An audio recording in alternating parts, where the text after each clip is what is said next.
തിരുവനന്തപുരം നെടുമങ്ങാട് അമ്മയുടെയും സുഹൃത്തിന്റെയും മർദ്ദനത്തെ തുടർന്ന് മരിച്ച 1.5 വയസ്സുകാരന്റെ മൃതദേഹം സംസ്കരിച്ചു. കുഞ്ഞിന്റെ അച്ഛന്റെ പാലോടുള്ള വീട്ടിലാണ് മൃതദേഹം സംസ്കരിച്ചത്.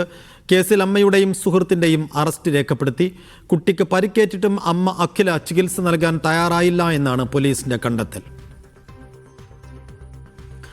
സിജോ വി ജോൺ വിശദാംശങ്ങളുമായി. സിജോ, വലിയ വേദന ബാക്കിയാക്കിയാണ് 1.5 വയസ്സുള്ള കുഞ്ഞ്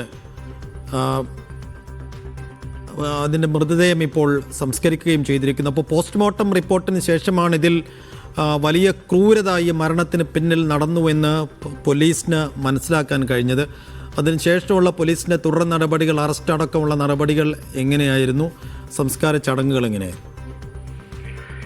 ഇന്നലെ ആശുപത്രിയിൽ പ്രവേശിപ്പിച്ചതിന് പിന്നാലെ തന്നെ ഈ കുട്ടിക്ക് ക്രൂരമായ മർദ്ദനം ഏറ്റിരുന്നു എന്നുള്ള വിവരങ്ങൾ പുറത്തു വരുന്നിരുന്നു. അതിന് പിന്നാലെയാണ് ഈ കുട്ടിയുടെ അമ്മ അഖിലയുടെ സുഹൃത്തിനെ കസ്റ്റഡിയിലെടുക്കുകയും ചെയ്തിരുന്നത്. പിന്നാലെയാണ് അയാളുടെ അറസ്റ്റ് രേഖപ്പെടുത്തുകയും ചെയ്തിരിക്കുന്നത്. ഇരുവരെയും വിശദമായി ചോദ്യം ചെയ്തതിനു ശേഷമാണ് അറസ്റ്റ് നടപടികളിലേക്ക് പോയിരിക്കുന്നത്. ഇപ്പോൾ ഈ കുട്ടിയുടെ 1.5 വയസ്സുകാരൻ കുട്ടിയുടെ മൃതദേഹം ഈ കുട്ടിയുടെ അച്ഛൻ അഖിലിന്റെ വീട്ടിനോട് ചേർന്നുള്ള സ്ഥലത്ത് സംസ്കരിച്ചിരിക്കുകയാണ്. ഈ അഖിലയുടെ ആദ്യത്തെ ഭർത്താവാണ് അഖില് കുറച്ച് വർഷങ്ങൾക്ക് മുന്നേ മരണപ്പെട്ടിരുന്നു.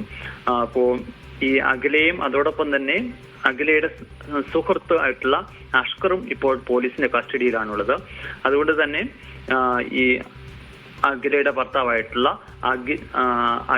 അഖിലിന്റെ ബന്ധുക്കളാണ് ഈ കുട്ടിയുടെ മൃതദേഹം ഏറ്റുവാങ്ങിയത്. എന്റെ വീട്ടിലെത്തിച്ചു.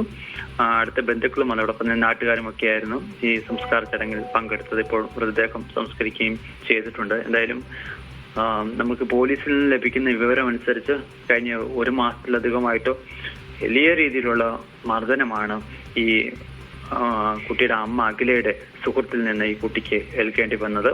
ഏറ്റവും വേദനിപ്പിക്കുന്ന ഒരു കാര്യം എന്ന് പറയുന്നത് ഈ കുട്ടിയുടെ അമ്മ അഖിലയുടെ അറിവോട് കൂടിയാണ് ഇത്തരത്തിലൊരു ആക്രമണം നടന്നു എന്നുള്ളതാണ്. എന്തായാലും രണ്ടുപേരുടെയും അറസ്റ്റ് ഇപ്പോൾ പോലീസ് രേഖപ്പെടുത്തിയിട്ടുണ്ട്. നാളെ കോടതിയിൽ ഹാജരാക്കുമെന്നാണ് നെടുമങ്ങാട് പോലീസ് വ്യക്തമാക്കുകയും ചെയ്യുന്നത്.